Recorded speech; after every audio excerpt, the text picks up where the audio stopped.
Which cruise line? What's the best ship? Where do I want to go? What kind of stateroom should I pick? All good questions, and we'll have the answers coming up on Talking Cruise.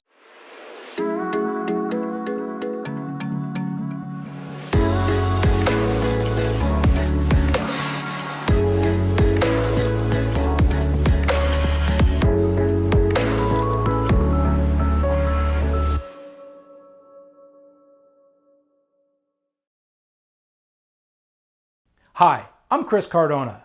Are you a cruise virgin? Don't be ashamed, everyone was at one point. Instead, take some time to make sure your first time is all you expect it to be. With some careful planning, you can look forward to your first cruise. But where do you start?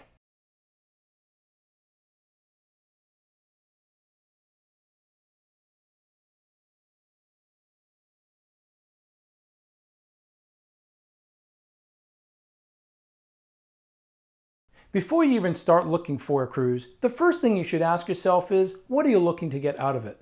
With this in mind, you'll be better equipped to select the right cruise for the right reasons and in turn, better manage your expectations. Most first-time cruisers have some preconceived notions about what a cruise will be like. Maybe they remember those classic reruns of the show The Love Boat, or have heard friends or family talk endlessly about their cruise experiences, or perhaps even from the movie Titanic. Wherever these ideas about cruising have come from, it's important to remember that one person's experience may not necessarily be the same as another. When you start talking to people who have cruised before, you'll quickly see that many of them have very strong opinions on one thing or another. It's important to note what these opinions are based on. As humans, we are habitual creatures, and this happens with cruises as well. Particulars like how many times have they cruised on a specific cruise line or sailed to destination can skew their view away from being open-minded to new options. If someone has cruised 10 times with Royal Caribbean, but only once on Carnival, they're more likely to tell you that Royal Caribbean is the best cruise line and therefore recommend them. Maybe that one Carnival cruise was several years ago, or they had bad weather, certainly not the cruise line's fault, and don't have good memories of that experience. Don't be afraid to dig further and ask why someone recommends something.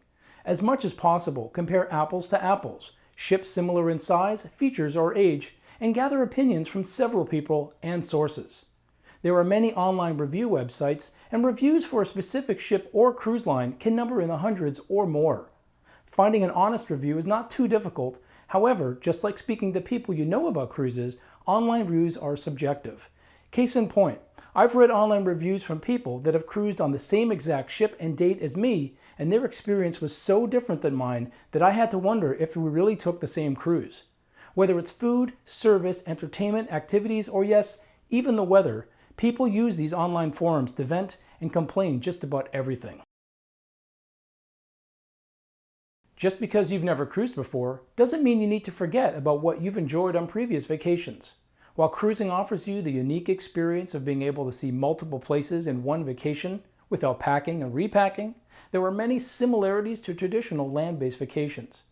Many people refer to cruise ships as floating resorts, and just like resorts, offer services and activities like spa, fitness centers, casinos, multiple dining venues and bars, swimming pools, variety of accommodations, and much more. The availability and level of these activities will vary between cruise lines and ships, so knowing what's important to you will help you weed out those that don't deliver on your needs. While it might be tempting to dip your toes into the cruising world by booking the cheapest cruise you can find, that may be heading you in the wrong direction. It's not too difficult to find some really cheap cruises, but in many cases, these low prices are for cruises on less desirable ships and itineraries. Aside from tactical promotions targeting people from specific regions of the country or discounts offered for military or other professions, typically the lowest prices are regularly for the same ships in a cruise line's fleet. Why are these cruises less expensive on a regular basis? That could be that they're older ships that may not offer the same level of options as newer ones, or may not have been recently refurbished to bring them in line with the rest of a fleet. I've seen on numerous occasions where cruise prices are very low right before a ship goes into dry dock for refurbishment and more expensive when it comes out. There's a reason for that dry dock, and you do not want to be on a ship that isn't at its best. Occasionally, you may find a great deal because a charter group has unsold space and the cruise lines step in and try to sell it. Sounds great, but what kind of group will this be? Last thing you want is to be on board a ship with a group that does not fit your interests or point of view. You may also be inconvenienced by venue closures around the ship if they need the space for group functions. So before you book that awesome deal, search around for details on upcoming refurbishments or dry docks or special groups that may be on board. Just as it's not recommended to book the cheapest cruise, it's also good to skip that newest ship as well. This is especially true if you're looking to sail on a ship that has just started sailing. Sure, there's nothing like that new ship smell, but you'll want to give it some time for the cruise lines to work out the kinks. It's not uncommon that inaugural voyages, especially on new class of ships, are wrought with crew disorganization, food and beverage provisioning issues, and sometimes sailings on inaugurals or post-dry docks have been canceled because ships were just not ready for guests. Before you book your first cruise on that 10-night sailing around the Mediterranean, why not try one closer to home and for fewer nights? It used to be that only the most out-of-date ships and oldest in a cruise line's fleet sailed the shorter itineraries, and this can still be the case somewhat. In recent years, however, with the dozens of new ships entering service, it has created opportunities to sail on some of the newest ships for durations of less than 1 week. This will contradict what we mentioned earlier, but in many instances it has become popular for new ships to sail short 3 or 4 night cruises before going into regular service. These shakedown cruises, once reserved for travel industry and media, are now routinely available to the public as revenue cruises. The great thing is that, depending on where the ship is launching from, these teaser voyages are offered from ports all over the world. Aside from these one-time cruises, you can find regular 3 to 5 night cruises departing year-round from many ports on some fantastic ships. Typically sailing to the Bahamas and Western Caribbean from the southeast and Mexican Riviera from the west coast, you are certain to find a nice cruise offered anytime you're ready to try one on for size. During the summer and early fall, you can also find great short cruise options from the northeast to destinations like Bermuda and Canada, New England. It's important to note that you may not get a true picture of what cruising is like on these shorter cruises. Depending on the ship and itinerary, some short cruises, typically those 3-night weekend cruises, tend to appeal to weekend warriors and turn into booze cruises. More often than not, a person's first cruise is not their last. Many people that cruise for the first time on shorter cruises wish that cruise was longer. When deciding which cruise to book, it's important to find one that will appeal to everyone traveling. Just like most things in life, cruising is not a one-size-fits-all approach. There are cruise lines that cater to specific segments, and knowing the differences and offerings of each will make finding the right fit easier and less stressful later. Let's look at some examples of how specific demographics of cruisers match with the selection of a cruise. Becoming a larger segment of first-time cruisers, single travelers have long been handled unfairly when it comes to booking a cruise vacation. In fact, it's very common with most of the major cruise lines to charge single travelers up to 200% of the standard cruise fare. These single supplements, as they're known, effectively penalize the single cruiser and have them paying about the same price as 2 guests. Occasionally, there may be incentives offered on those booking as a single where the supplement is reduced to a lower amount. However, in most cases, it still equates to a substantially higher price than the per-person rates based on double occupancy. So what is a single traveler to do? Fortunately, the cruise lines are slowly acknowledging the needs of the single traveler and are creating special categories of rooms specifically with the single traveler in mind. Norwegian Cruise Line has been leading the way in this area. Since the launch of the Norwegian Epic in 2010 and all their new builds since, Norwegian first introduced not only single accommodations, but an entire complex called the Studios. These studios, with no single supplement, are located on the interior of the ship and are smaller than standard interior rooms. However, they have a clever design that maximizes the use of space.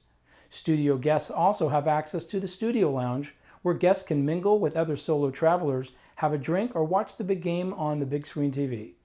Royal Caribbean has also recently been adding their own version of studio rooms to some of their newest ships, including Quantum, Anthem, and Ovation of the Seas, and Harmony of the Seas, plus retrofitting existing ships Adventure, Brilliance, Jewel, Radiance, and Serenade of the Seas during dry docks. A difference with Royal Caribbean studio accommodations over Norwegian is that some of the studios on Royal Caribbean offer ocean view and balcony options. Unlike single travelers, Couples have a much wider array of accommodation and ship options. On some cruise lines, this doesn't mean you can just select any room you want. Cruise lines set both minimum and maximum occupancy restrictions on their stateroom inventory. You may see a stateroom that you want in that perfect location, but as 2 guests, if that room sleeps 3 or more, you will be unable to reserve that room. This is done to maximize the opportunities to fill ships to capacity and thus earn more revenue from additional guests berthed in higher capacity rooms. Couples looking for a quiet, relaxing spot on board will find that just about every cruise line has adult-only areas, some with private pool, hot tubs, bars, and more plush loungers. Couples traveling with 1 or 2 children will require a triple or quad stateroom. These are readily available on most ships in a variety of categories. What may vary from cruise line to cruise line and ship to ship is the bed configuration. On most ships, they will offer the ability to have the 2 lower beds convert into a queen, with the 3rd or 4th guest sleeping in a combination of convertible sofa and upper or lower bunk-style beds. While the upper beds do have safety rails, if you prefer your child has a lower bed or sofa bed, make sure to ask how the room is configured at the time of booking.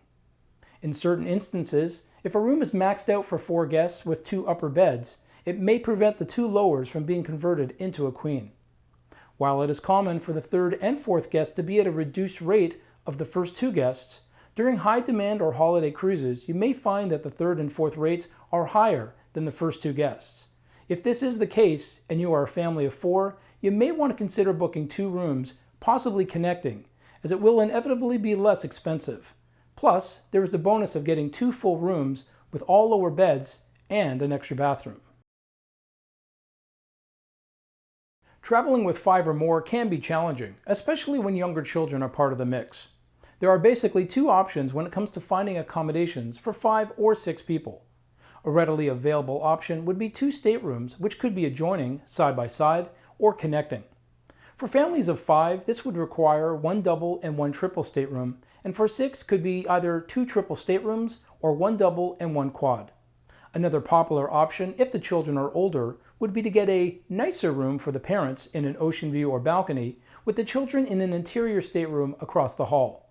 You'll want to check with your booking agent or cruise line, as rules for placing children in separate rooms from parents will vary. While suite categories have long been the only options for families of 5 or more looking to stay together in one room, there are now some great options at a more affordable price. Cruise lines understand that many larger families want to stay together while not necessarily on top of each other, so we're seeing more and more ships being built or retrofitted with larger family accommodations. These family accommodations are quite limited in number per ship and can require booking well in advance, especially during the holidays. They range from interior, ocean view, and balcony categories that sleep up to 6, but the downside is all guests share 1 bathroom. A concept first introduced by Disney Cruise Line and now also offered on some Carnival Cruise Line ships offers a split bath configuration in certain family accommodations. These rooms are configured with 1 bathroom area with shower, sink, and toilet, while also having a second separate area with bathtub and sink. Found only on select few Royal Caribbean ships are the family panoramic ocean view staterooms. These rooms sleep up to 6 guests, have 1.5 bathrooms, one with shower, sink, and toilet, and the other with sink and toilet, a private bunk room for 2 guests, partitioned queen bed area, and a living room area with double convertible sofa. The highlight of these rooms is the commanding view from the 6 huge floor-to-ceiling windows. Family panoramic ocean view staterooms are located on deck 12, and only 2 per ship are available on Explorer, Navigator, Freedom, Voyager, and Liberty of the Seas. I know you're excited to take your first cruise, so you're gathering as much information as possible and are reading up on all the cool things to do on and off the ship. Here are some things you should consider prior to your cruise. Traditional dining that features early and late seatings is still offered by all major cruise lines. You'll be able to select one of these seatings with early dinner starting at 5:15 through 6 p.m. and late starting at 7:45 through 8:30 p.m. Alternatively, many cruise lines also offer flexible dining, which allows guests to enjoy dinner at any time within set hours. During peak dining times, 6 to 7:30 p.m., there may be a wait for a table for flexible dining.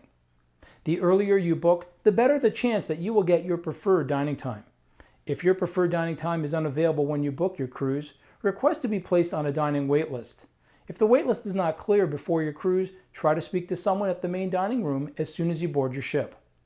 Specialty restaurants are smaller dining venues and feature many items not typically found on the main dining room. You may be able to get a special price online if you pre-reserve specialty dining for the first night of your cruise, or if you reserve a package for 2 or more nights. On some newer ships, you can pre-reserve onboard shows online before your cruise. I'm personally not a huge fan of having to pre-book shows or anything else for that matter. I prefer to keep things flexible and see how my plans evolve once on board the ship. Unfortunately, however, if your cruise offers pre-booking for shows and you decide to wait until you're on board, you may find that no seats are available or be left with a showtime quite late in the evening. If you book a cruise on any Oasis or Quantum class ship from Royal Caribbean and you select My Time Flexible Dining, it is recommended to reserve your shows as soon as they are open to book, usually 75 to 60 days before departure. Then reserve or modify your existing dining reservations to work around your show times. There's a lot of debate on whether getting a beverage package is worth it. Firstly, other than the limited included drinks we mentioned earlier, soda, alcohol, and specialty coffees are not included in your cruise price. Beverage packages have become very popular and include a wide variety of alcoholic and non-alcoholic beverages for one set price.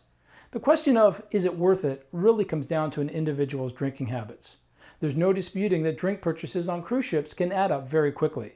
Not only are the prices high, but there'll be an additional service charge of 15 to 18% added to every drink. Drink packages are priced per day and you must purchase one for the entire cruise. This means the longer the cruise, the more expensive the drink package.